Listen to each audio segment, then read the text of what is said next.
It's time to dive beneath the surface and into the minds and hearts of your favorite celebrities and pop culture icons. Welcome to Up and Adam. Hey guys, what's up? You're watching Up and Adam. My name's Adam Knoll. And for those of you who don't know me, I'm the guy bringing you guys all the weekly interviews and recaps from your favorite celebrities and pop culture influencers. But for those of you who do know me, you know that that's not why we're always here, right? Guys, if you haven't already, make sure you hit that like button, subscribe to my channel, and hit that notification bell because today we are shedding some light. We are talking to Dan Cosby, the cousin of Mary Cosby and also grandson of, Mama, who was also Mary Cosby's grandmother.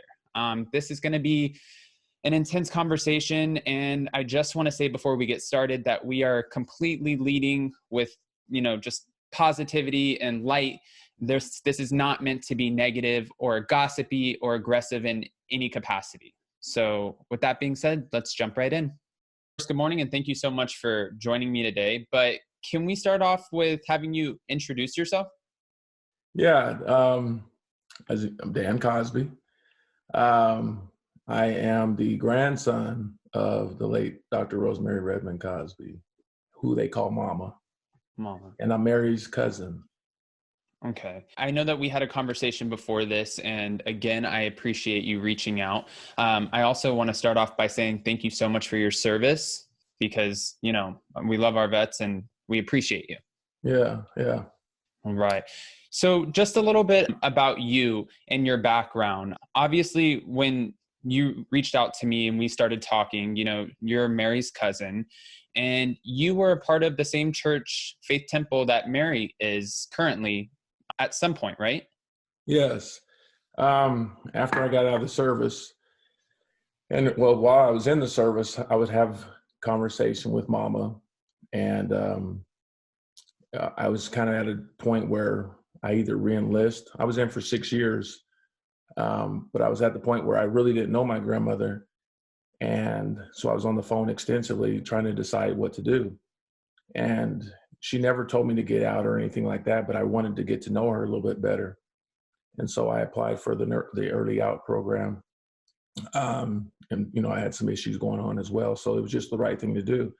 And during that time, she liked what I had learned and just trying to be saved. I didn't know how to be saved and I wanted to be saved. So she was just kind of leading me on how to do that.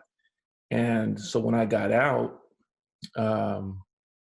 at the time, my cousins, Mary and Candy, were kind of like over the young people and, holding up, basically Mama was sick at the time. And so we were just kind of holding up her arms, basically. That's kind of what we would say. And Mama kind of put me over the service. As things progressed, I became literally over the service all the time, having young people's night, early morning prayer. And it was just a big thing to get everybody going. And you were considered an elder in the church. Later, I was promoted to elder, if you want to use promoted, and then ordained. I later became an ordained district elder. So under Bishop, I was next basically in command with Daryl at the time as well, which is Bishop's brother. Wow. And would you say it's safe to say, after our conversation, you had a pretty good relationship with your grandmother? I did. I talked to Mama a lot, and especially this last month, and I thought it was very odd that I, spoke with her about 4 to 6 hours on one day. And she kind of gave me the whole background of family members in particular, just and how the church was ran. And at that time, I was talking to my wife, and I was like, man, can you believe this? I didn't understand why she was doing that. But she was basically just laying out the foundation and how she got started, and then different things about my family members in particular. There's stories that I know now that people don't know. Even my mom, I haven't even shared some things with my mom. And then she had, at the time, Mama's thing was, when she was trying to get back to Salt Lake City, and she had two things in mind. She wanted to talk to the church about something. She had some news that she wanted to share about what she had learned, from God per se. And then her other thing was she was going to disfellowship Mary, and the whole church knew that.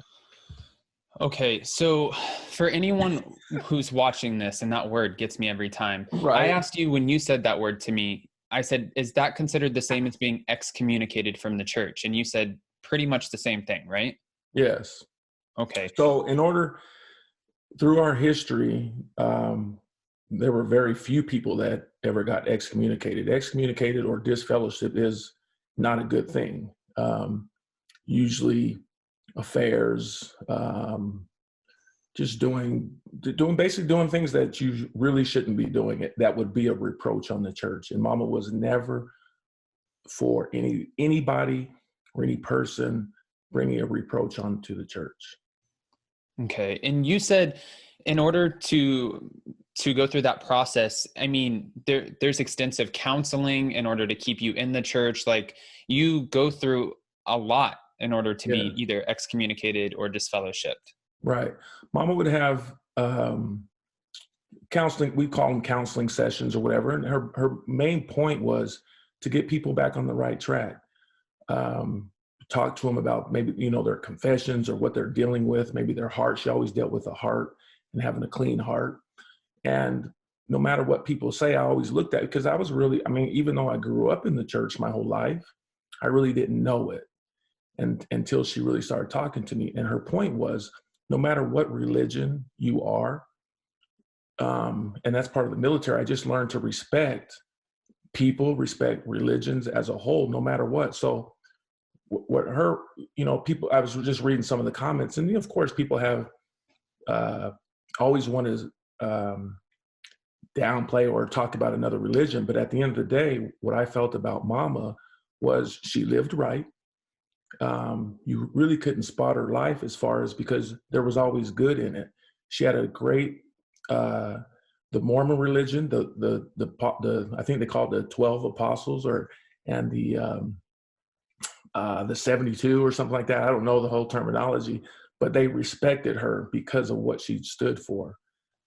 They invited her to different meetings that they had, and just, that she was just well respected around the community. I was about to say, so it sounds like Mama was big in the community. She was the church wasn't very big at all. But it was a strong church. That would probably be the best words best way to put it. Well, can I ask you a question? Because I feel like one of the biggest controversies surrounding your cousin at the moment being a part of the Real Housewives of Salt Lake City is the storyline of, she is really stressing that she was kind of put into this arranged marriage by your grandmother, and your grandmother wanted her to be the one who took over the church. She wanted her to marry her husband after she passed away, and she kind of had big plans for Mary. But then that kind of contradicts the idea of her being disfellowshipped. Right. To get an understanding of that, and that's kind of what got me bothered. And Mama she didn't lie. I don't care if no matter what, if you're in religion or whatever, a lie is a lie, a sin is a sin. No matter what the sin is, it's still sin. So when I heard that saying that Mama told them to get married, and it was in a will and all this other kind of stuff, is asinine. So let me give you a little bit of my background, and then as far as what I know, and then you ask from there. And I kind of mentioned this yesterday. It's no secret that Bishop made Mama happy. She told me that in this relation. And when I was talking to Mama, she said, Danny, she really loved Bishop, and one thing about it was she knew that he loved her, and so that always stuck with me, and how could this? And she was kind of pushing me to get with him, my brother and myself. And so if someone respected and loved my grandmother like that, why wouldn't I? And based on that, how she felt, while she felt that I think this is the story that Mama told me. She always regretted, that's probably the wrong word. She felt bad that because she married Bishop I think was 22 years old, Bishop Robert Cosby was 22. And of course she was 20 years older. Mama didn't want to marry him, but she always felt there were some things happened, and she prayed and whatnot, and then basically they end up getting married because God basically told them to, and then they loved each other at the end of the day. So with that being said, Mama said, Danny, I wish that when she was younger, when Bishop was younger, that he could have married one of her kids, but they were all married. So, and then if you want to go for 20 years later, in the last month while she was here, she never mentioned that. She never said anything to that. That was just her regret. She wished that she could have gave him a baby and whatnot. And she never did, because their focus was spiritual and all on building the church. So I think that was wishful thinking that for Mary to even say that. Moving forward, it's important to note that all my grandmother's girls were married, like I said, and the difference in age dictated. Basically, that was kind of a horror deal. She just felt bad in a nutshell. So, go ahead. No, I was just going to say, just kind of to understand this a little bit. So it did make sense because she felt like there was an age gap, and she kind of felt like and I'm touching this with such kid gloves because I want to be so respectful, but she felt like she was kind of taking away maybe him having babies or anything like that, and like almost holding him back in some sort of capacity. Right. So that's what she meant by that. But you feel like there was nothing in a will, there was no conversation she had with Mary saying, I want you to marry my husband after, Yeah, there's no possible way. So Mary was not only married when my grandmother passed away, but she, like I told you, she was disfellowshipped. And specifically by Mom, I want to make that. So she was disfellowshipped for, I told you, selling marijuana, selling drugs, cheating, and it just built up. So with that, and the church knew that. It was like common knowledge that what Mary was doing. So that said, there's no way that Mama told her or wished for her to take her place. That's just asinine to me. Right. As Mary was instrumental in the beginning of, as building, the young people, that was the only thing. Bishop and Mary actually got close after Mama passed away. And the best way to put this is, at that point, when Mary was disfellowshipped and married Bishop, at the time, right? Yeah, when Mama passed away. So everybody's looking for Mary, and like I said, she was married and looking for her. So Bishop found Mary and kind of took her under his wing. And during that time, that's kind of when they got close. So then they would go around, this is months later, they'd go around and start asking different saints, is God telling you anything? Is God telling you anything about the two of them? And this went on, I wasn't privy to that until later. And some of the saints would say, no, God's not telling me anything. Some saints, yeah, Bishop, you should marry Mary. And I don't even know how that whole thought got up, but I think because they were together and they probably fell in love. So then he asked me, and I said, well, I know it's not incest, but I think it's weird, that your granddad to me and Mary grew up, you have 15 grandkids. So it's just weird. And that was my thought on it. Right. Well, and I completely understand where you're coming from and with that aspect, but, just to kind of piggyback on this whole, because this is a main part of obviously Mary's storyline, is this arranged marriage. And she says on the episode that, your grandmother wanted to leave her all of these assets and kind of groom her to be the woman that your grandmother always wanted to be, and like for her to have the things that she didn't have. And then once we had the conversation, you know, you said this is very public. These are public records. Anybody can get their hands on them. But it seems like the storyline of just inheriting all of this money and all of these assets, that was kind of wrapped up in legal bills and depleted a little bit. So that's not really. So right.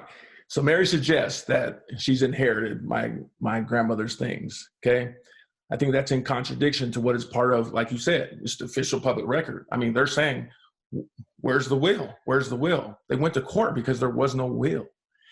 And those records can be accessed by anybody. They just got to look into it. So my grandmother's direct heirs were Bishop and 5 surviving children. Mary was not an heir, as she is a grandchild, like I'm one of her grandkids. There were 15 grandchildren living at the time of my grandmother's passing.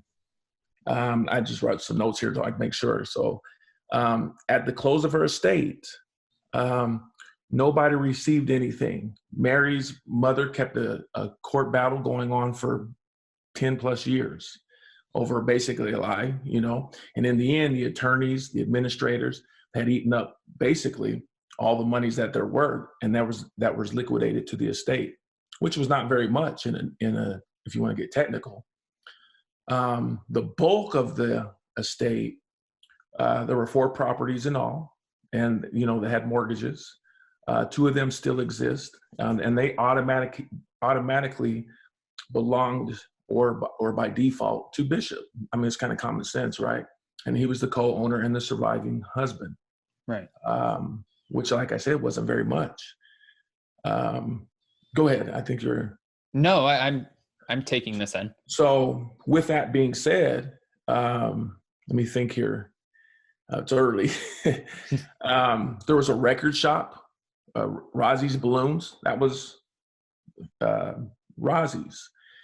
There was a restaurant, the Southern Plantation, which I kind of told you was excellent food, but it was out of a storefront. I did the books for them for a year. The employees, I seen what was made, what was bringing it in. And once again, how did I get privy to this information? So I'm seeing a lot of stuff. There wasn't any money in that. I mean, the head cook made $200 a week on a max day. Some of the other workers, $75, $100. They will attest to that, because I have no reason to lie or anything like that. Like I said, the record shop, the restaurant, they were all leased properties. And then by the time Bishop and Mary got married, they ended up closing that because the workers and then all the court battle going on, and there was just no way to run them. The mortgage company, who Mary, I've heard that and seen some of the clips and whatnot where people say that she owns this mortgage company. That's not true either. The mortgage company helped the church, and that was owned by an affluent member of the church. And she was the business office manager that, people had mentioned about, but she was like when funds were low, she would help out. She was able to do that. And she bought one of their houses as a gift that, was gifted to Mary, the one in Henderson, Nevada. So if it wasn't for this affluent member, they wouldn't really have anything if you want to get down to it. Right. So if I'm understanding this correctly, or actually, I guess I'd better just ask, how would Mary and Bishop be able to maintain this lavish lifestyle that they portray on the Real Housewives of Salt Lake City? I mean, these expensive cars, a beautiful mansion, like really expensive clothes, Chanel, Valentino, this all costs a lot of money. Right. Well, at the end of the day, that's the mystery. However, and if you just look at the math, the number of members in the church, like I said, there's probably 3 or 4 members that make 100 plus. And then the rest, like I said, the numbers don't add up. However, how I got involved is it became personal. And I found out that, and through people telling me what they were doing, as far as they would go down and they basically mortgage other people's homes, and then those people would give them those funds. I believe in tithes and offering, as most churches do or whatnot, but then having access to just basically ripping people off for a lie. Let's assume that maybe you're a millionaire, you want to give 100,000. That's your business, right? Right. But if what you're giving to is not for the cause, then it's wrong. And Mary going on all these, like you said, these trips, having a Lamborghini, having a Rolls Royce, and doing everything that, and, saying, going on trips, and wouldn't allow different members to go on trips. There was a friend of mine, really good friend of mine. He's a pastor now in Alabama, Ben Leitner. He wanted to go to Las Vegas, and Bishop and Mary basically told them he can't go to Las Vegas because it's bad for him. So I say that to say, what's good for, basically, the statement, do as I say, not as I do. Right. But yet these guys are going on trips. They're going every place that the members can't go. So it's like they control the members to keep them basically controlled and not allow them to do certain things. And it almost Mary seems and Bishop like are partying. Go ahead. I'm sorry. Oh, no. I just for anyone who's watching it almost seems like this was a way to keep everybody from knowing how lavish of a lifestyle that they're actually living. Exactly. And it's even said, you can't show this to everybody because everybody doesn't know how to handle it.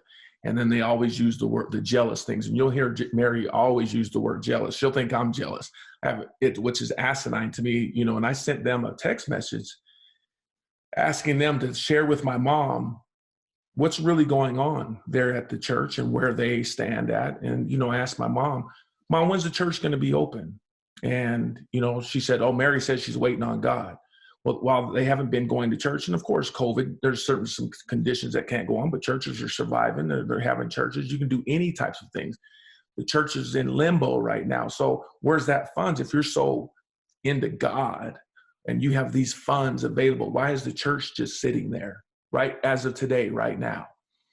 And then if you really want to get down to it, like I told you yesterday, do the math. And any member, have them really think about it over the last 10 years. As I told you, that's 52 weeks in a year, 10, what's the math, 10 years, 520 weeks.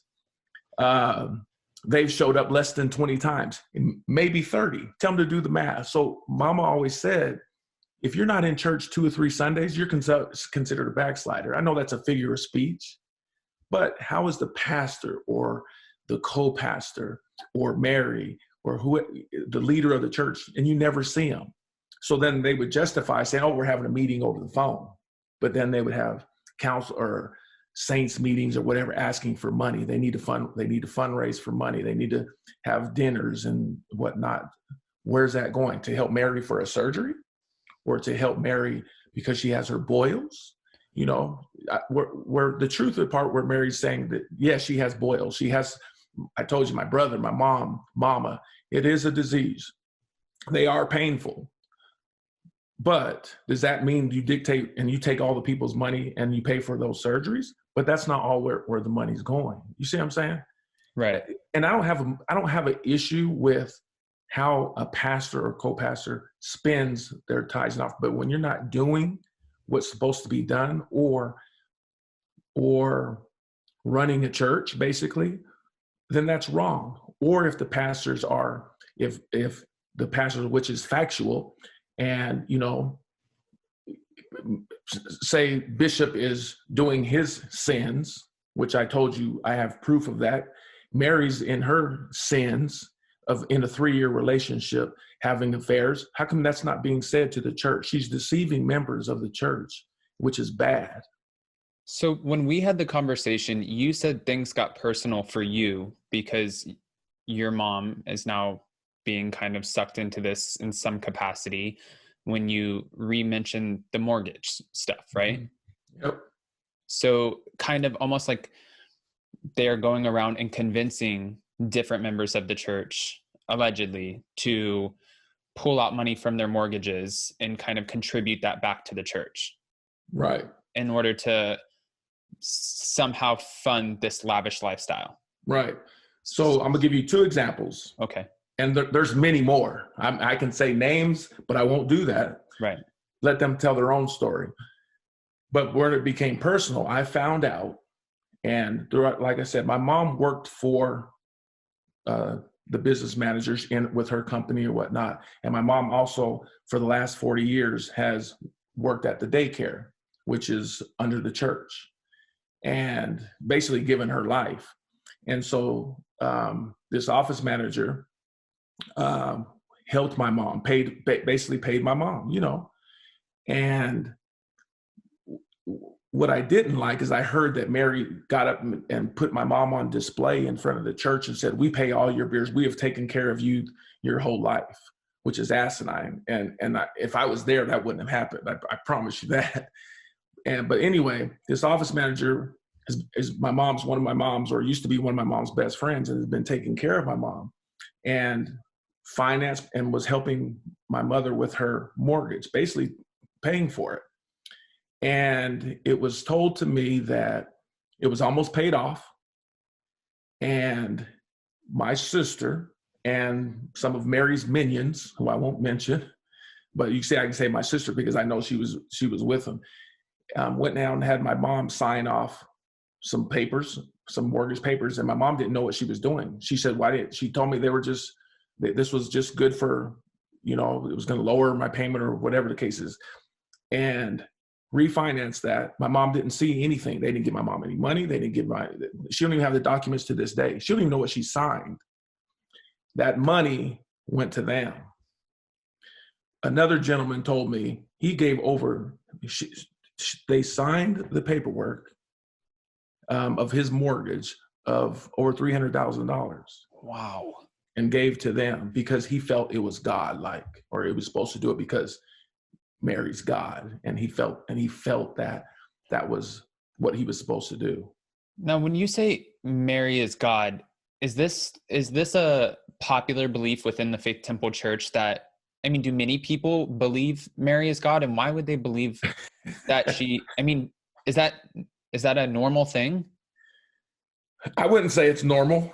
I think that's asinine as well. I think they're taking that whole concept and wrong. When I say, so they'll use the scripture, they worship how Paul said, and I mentioned to you this, Paul said they worship the God in me. Well, that's probably true if you're doing what you're supposed to be doing. And you can't spot a person's life if they're living right. Right. So any religion, I would hope that that people see the God in us, right? If we're living right. And like I said, I'm not saved. I left the church years ago because I wanted to do what I wanted to do. So I don't want anybody to say, "Oh, well, he's just, is firing off at them." No, that's not the case. So Mama believed that, yes, just like the Mormon religion, as you mentioned, I think I heard you on one of your shows last week, someone was talking about, or maybe it was another show, they believe that when they get to heaven, they're gods. And then, those certain scriptures say ye are gods, but you can't be a God-like figure or anything like that if you're not living the life, basically, right? Yeah. So in answer to your question, I asked the question, I said, who said Mary is God? Where'd that come from? Where did that originate? And that's mind-boggling to me because they'll say it comes by revelation. Well, reveal it. I just think that's asinine to me, Right. So that's kind of my thing. And then what people say, when I've heard people's comments, they bring up Mama. Mama didn't go around saying, "I'm God." That's a falsehood. Okay. What Mama believed was live like him, be like the man Jesus, et cetera, et cetera. And then he will, she said he'll take up his abode on you, but it's not saying, "Oh, I'm God." I think that's where people get that wrong. Right. But Mary has taken it on to a whole nother level. And I've heard some of the messages and, she's doing all her little things saying, "I'm just like Mama, he's now in me." But no, that's not the case. So I want to approach this with care too, because there's a lot of people who just comment and feel like the Faith Temple Church has these like cult-like vibes. In your experience, in your opinion, do you feel like, Mary and Bishop, like they play into that, or do you think that those are just totally false rumors? That's definitely, they play into it. It is cult-like, because if you let's make this personal, okay? So when I was married, I was all in it. I was in the church. Me and my wife, we were going to church service every day. Friday morning prayer, Friday night afternoon service, Wednesday night service, Sunday 5:00 or early morning prayer, along with other people, and just serving God. That's all we knew how to do, was serve God. Who can down that, right? Right. But because families are getting close, and then we'd have different family members come over, and we were talking about God. What is wrong with that? Well, then it became an issue where those people are now, or those friends of ours can no longer be our friends, because maybe I wanted to take over the church, or maybe Kim was thinking she was Mary, or maybe another member was jealous of Mary, or this other member who was coming over, oh, you guys are doing your own thing. You guys are trying to form your own thing, which wasn't the case. So any family or family members that kind of got close to each other, they would separate. Take, for example, my daughters. My daughters were always jealous of Mary. They're 20 years younger. How can my daughters, I have two beautiful daughters, how are they jealous of Mary? And are those Mary's words? Oh, definitely. They were in council sessions many times. Mary, you ask any saint, people are jealous of Mary. Just in my text message, I told you I reached out to Bishop because I just wanted a simple request. And then he forwarded that. I thought the bishop that I knew would call me or text message me back and say, do anything. The bishop that I knew, like I said. But he forwarded that on to Mary. Go ahead. Oh, I was just going to ask, may I ask what the request is? Tell the truth. Tell the truth, and why are you deceiving the saints? And really, but in a nutshell, to narrow that down, it was to talk to my mom and my brother. Because my brother, go ahead. Oh, I'm saying just to relieve them from the church. You didn't want them to participate in the church anymore because you know things that your mom didn't know. Right. Okay. I want them to let them know that what they've been doing, basically, the way we believe, like I told you, that's where Mama, the foundation of what they believed in church, the whole function, why they went to church. Well, they're not living that life. So it got approached when I talked to my mom back in March when the earthquake hit. My mom sent me a text message. Hey, Danny, it's time for you to get back in church. When are you going to come back? Jesus is coming and everything else. And I said, well, Mom, I have a problem with what you're saying because you don't even talk to your sister, who was your best friend. They used to talk every single day, but then they were told not to because because my Aunt Pam went against Mary's words or didn't like what she was saying. Pam was one of the foundation, one of those original four that got there with Mama. So how are you going to kick a 70-something-year-old woman out of church because she doesn't like what Mary is saying? So my mom's response was, you can't go against your pastors. So I'm like, so you can't voice your opinion? And that's why they had problems with me, because I was always challenging what is right and what is wrong. And so when it came on with my family, I felt that things were not right. And what they were doing with my family, taking my family away from me, where I'm looking like the lost dog and going into depression and everything else. Well, when I just felt it wasn't right. When they literally, and the saints know this, they saw me, they saw my family, and they saw the separation of being taken away from me. So what am I, I know I'm jumping a little bit, but what was I supposed to do? So, and what I'm finding out later, other members are going through these same changes or going through these same experiences, and it's not godlike and it's just not right. So when my request, hey, just tell the truth. All this stuff is lying. So I asked my mom, well, where's Bishop? And he said, oh, he don't have any power anymore. So I looked at her and I said, what do you mean? What do you mean you don't have the power? He's the pastor of the church, per se. He goes, oh, he gave it to Mary. So I said, that didn't set with me. Well, what do you mean? He gave it to Mary. Well, first of all, it's not his position. Even though he's the pastor, it wasn't his position to give anything to Mary, because there's supposed to be a board of directors that's, you vote people in and whatnot. It's just because they're married doesn't mean that you give her the church, especially if you're not living right. So when you say not living right, what does that mean? Doing the things that are, it's basically sin. I mean, let's say in any religion, let's just say I drink, okay? But if in religion, you're not supposed to drink. Let's say I'm not supposed to have some wine or whatever the case is. I'm not saying that it is, but I'm just using that as an example. Well, then if I'm not supposed to do it, then I'm not going to do it. Right. Or if I'm going to, just basically sin. If I'm doing something I'm not supposed to go to, then that's what I mean by living right. Right. So you strive for perfection, or just to do things right. Be a good, your soul is right. That's basically what I mean. Okay.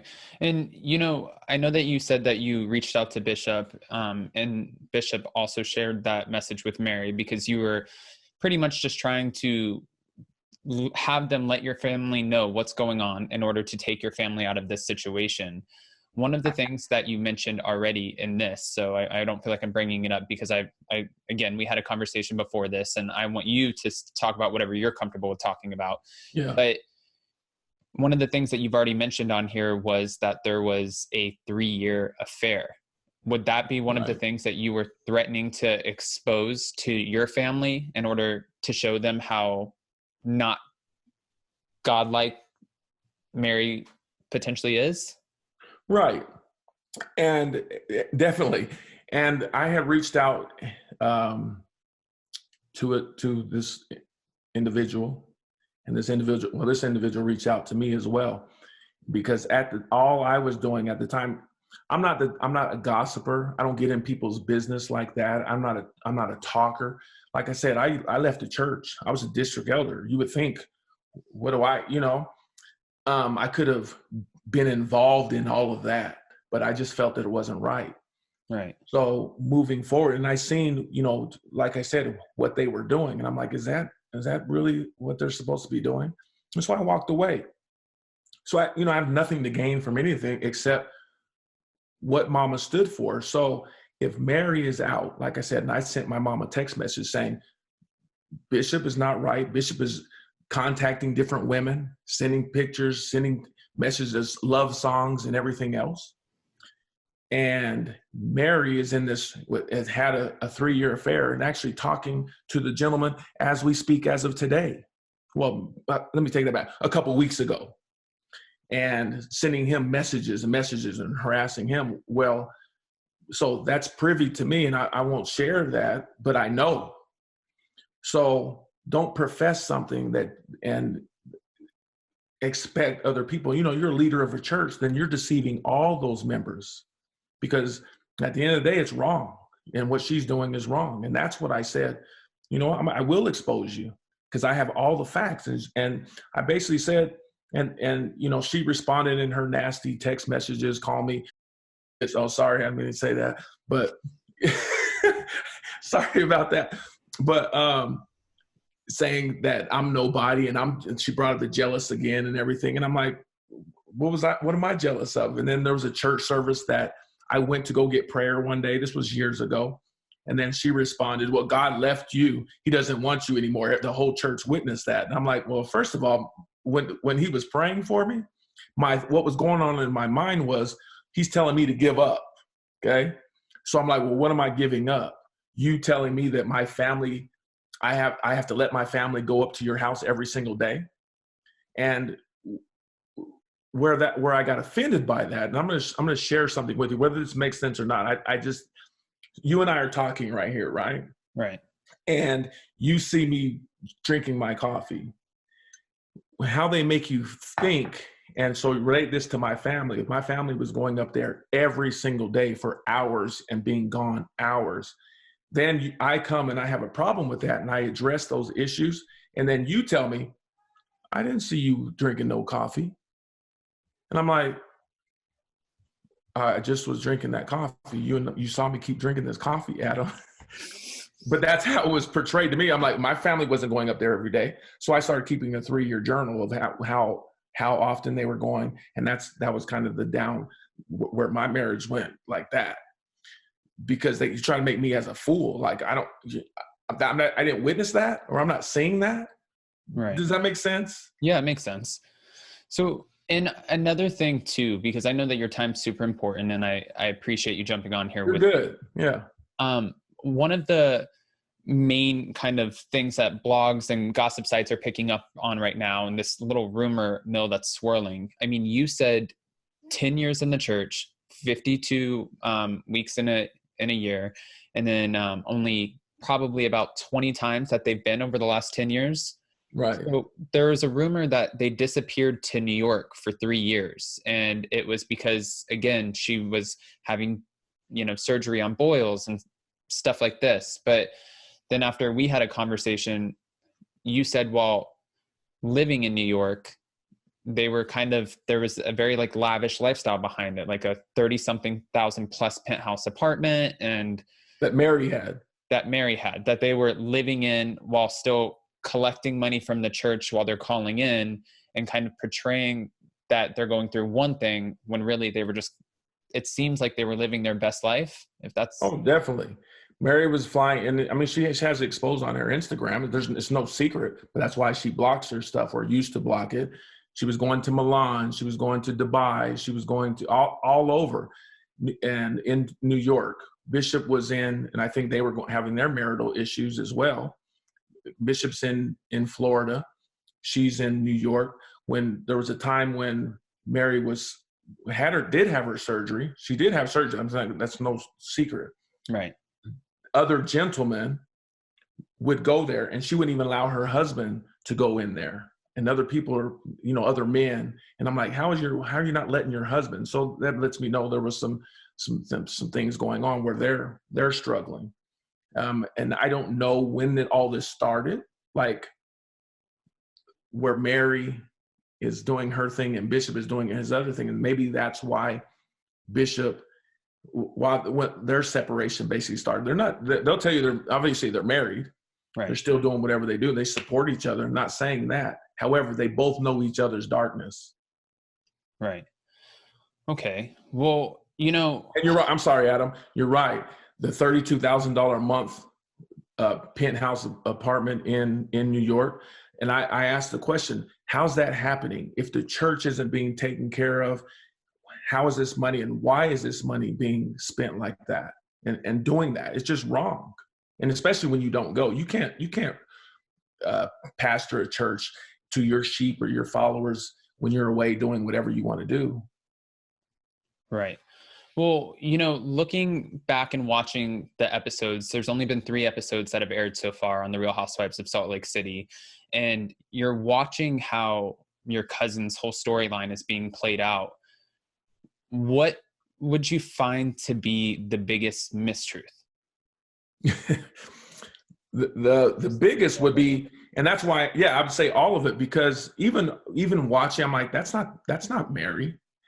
But, and as I was saying to you, I'm like, well, didn't Bravo do their research? But then on the flip side, I'm like, well, maybe they did, and that's what they want, because it's about ratings. They're getting the affairs, or they will get the controversy. But the part the problem I have at the end of the day, I don't care if Mary gets famous or gets some money, because I think that's the end goal, is she needs some way to support herself. But how it started is what I have a problem with, and I think the church, or necessarily the world per se, don't reap the benefits off of a lie. And I think that's where the main cut is. You're saying you inherited this. Well, that's wrong. Show us, show the world. Now that you're on TV, show us. Don't come tell me how Bobby, and you see, he kind of laughed because he knows it's not the truth. Right. How she's saying, oh, we were inherited. Mama told me to do this. And you could tell even in that confessional, it was so uncomfortable. Right. Well, it seemed uncomfortable for Mary, kind of looking at him almost like, I'm saying this, and him kind of being like, okay, this is what we're going with. Right. And I think that the world sees that. Now, at the end of the day, there's going to be 50% believe you. There's going to be 50% that don't believe you. Just like what I'm telling you right now, there might be people that don't believe me. There may be people that say, oh, Danny's this and this. Well, I left. They might think that you're jealous or out to get her. You know, right. And everybody is, you're right. Everyone's going to say there's 3 sides to every story. They're going to say there's your side, Mary's side, and then the truth. But I'll put it like this. Everything that I've shared with you, everything that I've put out, and people are talking, cousins, family members, people are hurt, but find something that's negative, that what I'm telling you, and you'll see the truth. As Mama always would say, thy word is truth. That's a thing that Mama would say. Well, I'm telling you what my word is truth, what I'm saying. And it's frustrating because it was built, Mary's story is built on a lie. Right. Well, before we end up wrapping this up, you know, one of the other things that just came out, and a lot of people really felt bad for Mary in this last episode, where she's talking about how uncomfortable it was for her to be kind of forced into this marriage, and how she didn't want to sleep with Bishop. She didn't want to it was just a very unsettling feeling. And a lot of people felt so bad for her. But then on the other side, there's rumors swirling that who knows, there could have been a potential interest even when, and I hate to say this, and I say it with all due respect, even when your grandmother was alive. Right. I mean, do you have any feelings about that? I've heard those things. And obviously I like to give the people, any person, the benefit of the doubt to say, okay, their Bishop is supposed to be the pastor, so I can't really go there. You know, that's a natural. But then again, you can't be based on where we are now. Then it makes you wonder, well, was that going on? Was it really God? Who told you to do this? With Mary saying, oh, she felt uncomfortable. Remember, Bishop went down and got Mary. They were, when I say together, I don't know what they were doing, but Mary stayed with them. They were in the house, and he was basically trying to protect her and bring her back and save her, basically. So they were together. Whatever Mary says, I felt at the time, well, maybe they are in love. You know, I can't discredit any of that part, because I felt, okay, at the end of the day, if they're in love, people marry old and whatnot, maybe it's uncomfortable. Okay, that's one thing. And the church will attest, they were together and you felt that love. So all this bull about her being uncomfortable and oh, I had to wait 2 weeks, I was on my period, bull crap. Because Mary's past, her past alone would say otherwise to that. But if you're close to somebody, you're with them, and it just doesn't add up, you know? And like going back, even take Bishop in this, like I said, I was new. I'm going to go back in time a little bit. And sorry, let me know if I'm okay on time. No, you're okay. There was this meeting at the church when Mary was married to Dana. And Dana loved Mary. And Mama even said that those two were supposed to be together. You know, they had their issues. Mary did her thing against Dana, you know.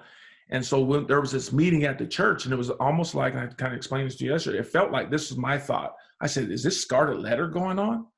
The whole church is getting on Dana and saying, well, how come you don't love Mary? And Dana felt baffled because he did love her.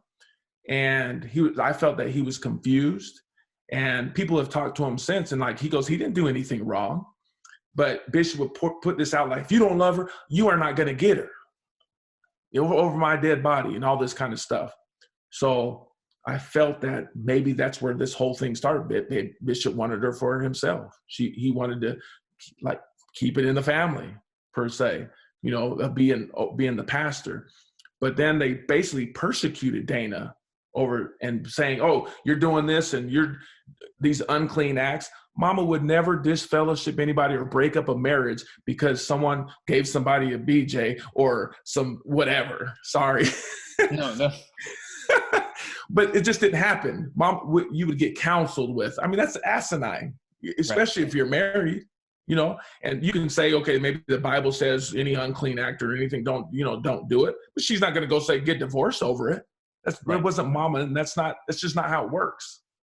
I jumped on the tangent. I kind of went off a little there. No. That makes sense. So when Mary was disfellowshipped, then, the bishop ended up, after your grandmother passed away, ended up kind of taking her under his wing and then bringing her back and reintroducing her into the Faith Temple Church.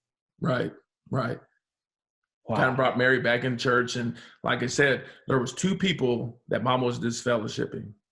And my brother sent a message to one of them and then went back to this person and said, what I told you earlier, it didn't apply to Mary. So that's because when Bishop was bringing back Mary into the fold, basically, and getting people to respect Mary, per se.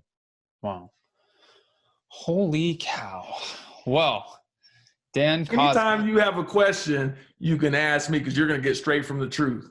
And honestly, I do have to say, when we first talked on the phone, I completely, only because I saw one of your cousins do another interview, and it was almost, I completely respect the YouTuber that they did it with, but the way that your cousin was kind of portraying himself on there was like, ugh, and we were all kind of just cringing a little bit because there was a lot of animosity there, and it really just, or there seemed to be, and it really kind of shined through the screen, like we could tell, but right.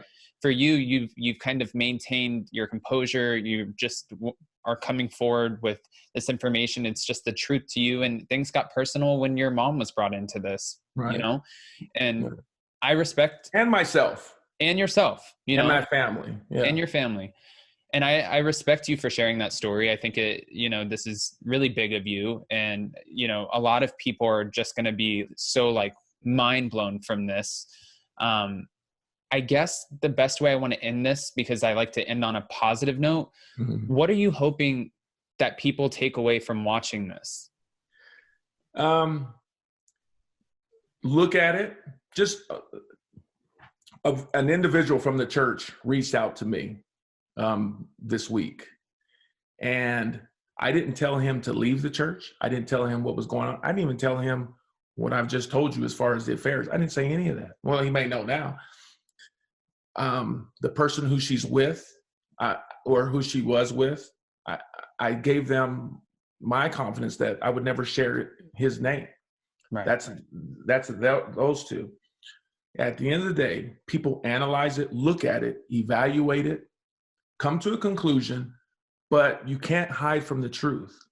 So if the religious people in the world, if this story, they sing this story, I mean, we're talking about TV here, we're not talking about, but at the end of the day, we're still talking about people's souls. Right. And at the end of the day, whether you're religious or not, isn't that what matters? You're deceiving a flock, you're deceiving sheep, or whatever you want to call people who want to be saved and want to be valued, and trying to serve God is not hard. And being in Faith Temple in this cult, this new cult that has evolved over the last 10, 15 years is not right. That's the message that I'm trying to get out. I'm not anybody. I have sinned. I have multiple things. So I have my own issues. So it doesn't bother me. Does that make sense? Absolutely. So you can't fault me for telling the truth or delivering a message because it's true. No, I mean, that absolutely makes sense. And, I appreciate you sharing your story. If I do ever have questions, I definitely will reach out. This was big of you. I appreciate you. Thank you. Right on, Adam. That's why I wanted to reach out. That's why I did you, because when you were talking, I don't remember exactly who you were talking to, and I was just listening to you. And I won't say it was your spirit, because I mean, you're way over there, but I felt you were genuine, and it was like you were seeking truth. And, right. And that's why I said, let me reach out to this guy. Right. And of course, anytime I do recaps or whatever I do, I never do anything to rip somebody down or lead with a negative foot. That's just not me. And I think there's so much of that content already out in the universe, on YouTube, all over the internet, where people can take this storyline and completely trash Mary. And I wasn't trying to trash Mary in any capacity. I'm trying to understand, just like the rest of the viewers out there who kind of lead with the same foot I do. We just want to understand better, because again, had Mary Cosby not have been on national TV or international television, really, had she not have put herself on this platform called the Real Housewives of Salt Lake City on Bravo, you know, nobody would be asking these questions. But unfortunately, when you put yourself on a public platform and you're kind of leading with this controversial storyline, everyone's going to want to know what the real truth is. So, well, you're speaking that's, so imagine me here in Salt Lake City. I'm a coach, kind of, you know, do my own thing, and people know me. I'm, you know, Mama was flamboyant. I'm kind of, people know me as, just imagine a coach, right? I say what I feel. I say this, but people respect that because I'm always true to them. I say what I have to say, and then I move on about my business. Right. So with that being said, I have people calling me, text messaging me, who I haven't spoke to in 5, 10, 15 years. Is this your family? Is this what church you went to? Is this what was going on? You're part of a cult? And I'm like, no. So it's kind of embarrassing to a degree. So I was like, no, man. So I've been explaining myself over and over and over. So imagine, you know, numerous text messages where I'm saying the same story and trying to give them probably even more so than I'm telling you. So I'm like, okay, let's just get it out. Let's just tell the truth and then be done with it. Well, I hope this makes you feel like you got it out, because this is definitely going to be out there. And, you know, again, I don't think that if anybody wants to hear your story, they can just come check out the video. But I feel like you won't have to answer the text messages anymore, because you just answered so much. Right. No, I appreciate it, Adam, very much. I appreciate you as well, Dan. And well, Coach Cosby, I'm going to call you Coach Cosby. That's what everybody does. All right. And of course, you know, anytime, if you ever need anything, you're more than welcome to reach out to me. And I feel the same vice versa. So again, I appreciate your time so much. I know it's super early over in Salt Lake City. I pulled you at 6 a.m. in the morning. So I do appreciate you. No, it's good. I appreciate it. It was nice meeting you as well. It was nice meeting you. All right. You take care. Check us out every Monday and Wednesday. Thanks for watching Up and Adam.